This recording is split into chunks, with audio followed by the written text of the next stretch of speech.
तो तैयार हो जाइए इस सीजन के सबसे बड़े महामुकाबले के लिए। हमारे इस खास विश्लेषण में आपका बहुत बहुत स्वागत है।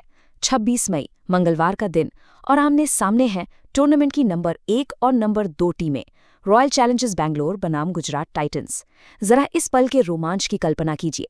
चमकती दूधिया रोशनी, कानों को चीरता हुआ हजारों दर्शकों का शोर और मैदान पर उतरती दो सबसे धाकड़ टीमें जो आज अपना सब कुछ झोंक देने के लिए बिल्कुल तैयार हैं।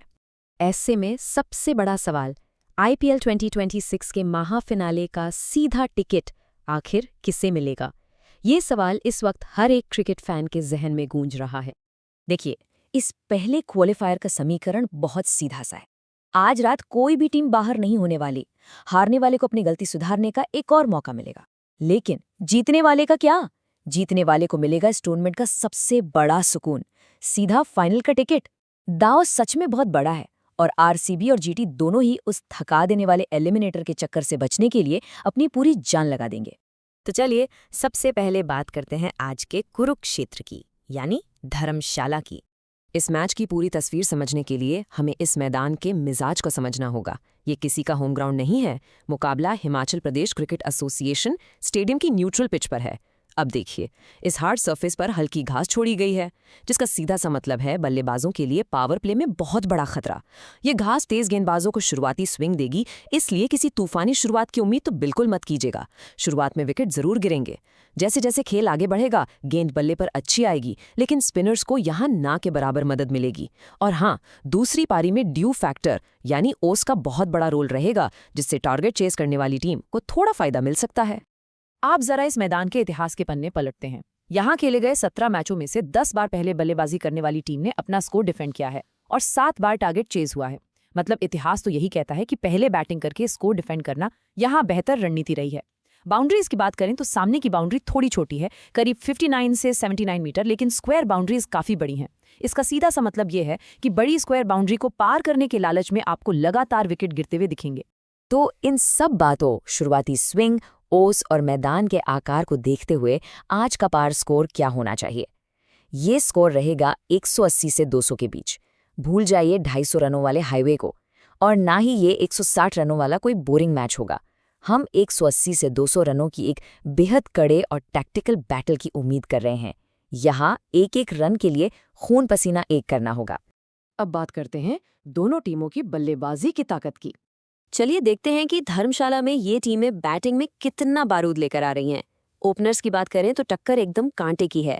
एक तरफ आरसीबी के पास वेंकटेश अय्यर और क्रिकेट के किंग विराट कोहली की नई और बेहद विस्फोटक जोड़ी है।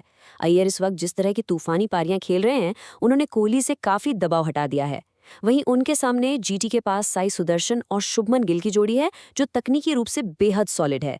ये दोनों शुरुआती स्विंग को बिना विकेट गंवाए बेअसर करने में माहिर हैं। मतलब आक्रामकता बनाम तकनीक का सीधा मुकाबला।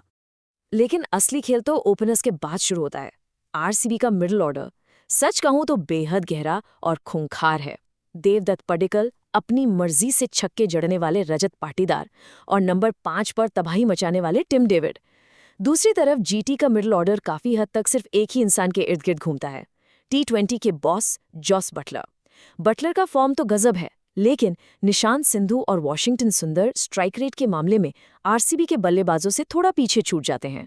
बीच के ओवर्स में आरसीबी का पलड़ा साफ तौर पर भारी नजर आ रहा है। और अगर आपको कोई शक है तो पिछले 6 मैचों के आंकड़े खुद गवाही दे रहे हैं। इन मैचों में आरसीबी का बैटिंग एवरेज 205 रनों का रहा है, जबकि जीटी का 186। नंबर्स साफ बता रहे हैं कि रन बनाने की मशीन के मामले में फिलहाल आरसीबी के पास एक बड़ा एडवांटेज है। बैटिंग तो हो गई, अब जरा गेंदबाजी के जखीरे पर भी नजर डाल लेते हैं।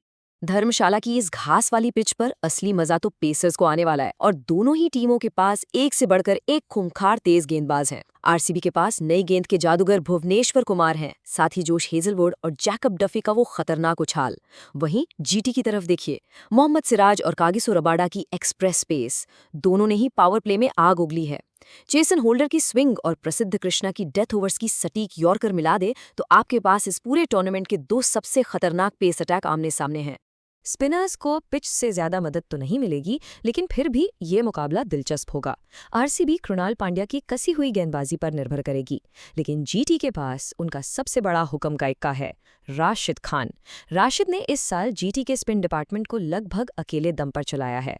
पिच कैसी भी हो, ये खिलाड़ी अपने दम पर मैच पलटना जानता है। लेकिन जरा इस आंकड़े पर गौर कीजिए, पिछले 6 मैचों की इकोनॉमी रेट। गुजरात टाइटंस की इकोनॉमी रेट 8.87 है। जरा सोचिए, जिस टूर्नामेंट में 200 रन बनना बच्चों का खेल हो गया है, वहां जीटी के गेंदबाज विरोधी टीमों का गला घोंट रहे हैं और उन्हें 180 के अंदर रोक रहे हैं। बिना किसी शक के वो इस वक्त टूर्नामेंट की सबसे बेहतरीन बॉलिंग यूनिट है, जो आरसीबी की 9.38 की इकोनॉमी रेट से काफी बेहतर है। तो आखिर इस मैच का नतीजा तय किस बात पर होगा? बात करते हैं सबसे बड़ी डिसाइडिंग फैक्टर की। देखिए, बात सीधी सी है। अगर आरसीबी के पास बैटिंग डेप्थ है और जीटी के पास खतरनाक बॉलिंग, तो मैच घूमेगा कहाँ?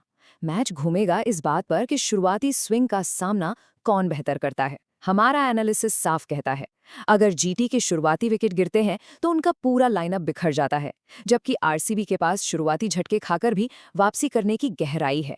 यही वो स्ट्रक्चरल कमजोरी है जहां मैच का नतीजा तय होगा। और याद रखिए, पिच पर घास है तो पावर प्ले में विकेट गिरना लगभग तय है। एक और दिलचस्प बात, आरसीबी को धर्मशाला का ये मैदान रास आता है। यहाँ खेले गए 3 में से 2 मैच उन्होंने जीते हैं। वहीं एक फ्रेंचाइजी के तौर पर गुजरात का यहाँ ये पहला मैच है। लेकिन इसका मतलब ये नहीं कि उन्हें हल्के में लिया जाए, क्योंकि उनके कई खिलाड़ियों को इस मैदान पर खेलने का अच्छा खासा इंटरनेशनल अनुभव है। अनुभव की कोई कमी नहीं है वहाँ। और अगर इतिहास के पन्ने पलटें तो हेड टू हेड रिकॉर्ड में जीटी हमेशा 5-3 से आरसीबी पर भारी रही है। लेकिन रुकिए, इस सीजन की कहानी कुछ और है। इस बार दोनों टीमें 1-1 की बराबरी पर हैं। दोनों ने अपने अपने किले बचाए हैं और अब ये जंग एक न्यूट्रल घास वाली पिच पर होने जा रही है। तो सब कुछ तोलने के बाद पलड़ा किसका भारी लग रहा है? चलिए सारी कड़ियों को जोड़ते हैं। हमने देखा कि शुरुआती स्विंग की वजह से पावर प्ले में विकेटों का गिरना तय है, और यही जीटी की टॉप ऑर्डर पर निर्भरता उनके लिए सबसे बड़ा खतरा बन जाती है। अगर जीटी ने जल्दी 2-3 विकेट खो दिए तो उनके लोअर मिडिल ऑर्डर के लिए पारी संभालना बहुत मुश्किल हो जाएगा। वहीं दूसरी तरफ आरसीबी के पास नंबर 4 से 7 तक ऐसी धाकड़ बैटिंग डेप्थ है जो शुरुआती तूफान को बर्दाश्त करके भी मैच को एक शानदार फिनिश दे सकती है। और इसी के साथ हम आते हैं अपने फाइनल फैसले पर। सारे आंकड़े और पिच का मिजाज सिर्फ एक ही नतीजे की ओर इशारा कर रहे हैं। इस शुरुआती तूफान से जो बचेगा वही जीतेगा। और अपनी जबरदस्त बैटिंग डेप्थ के दम पर हमारी प्रेडिक्शन यही है कि रॉयल चैलेंजर्स बैंगलोर इस महामुकाबले को जीतेगी और सीधे आईपीएल 2026 के फाइनल में अपनी जगह पक्की करेगी। लेकिन यार, क्रिकेट की असली खूबसूरती ही इसकी अनिश्चितता है। क्या आरसीबी की ये धाकड़ बैटिंग वाकई जीटी के खूनखार पेस अटैक का गुरूर तोड़ पाएगी, या फिर धर्मशाला की वो शुरुआती स्विंग एक नई ही कहानी लिख देगी? हमारे इस पूरे विश्लेषण के बाद आपकी प्रेडिक्शन क्या है? कमेंट्स में बताइए और सोचिए कि आज रात मैदान पर क्या तबाही मचने वाली है। इस खास विश्लेषण में हमारे साथ जुड़ने के लिए आपका बहुत बहुत शुक्रिया। मिलते हैं मैच के बाद।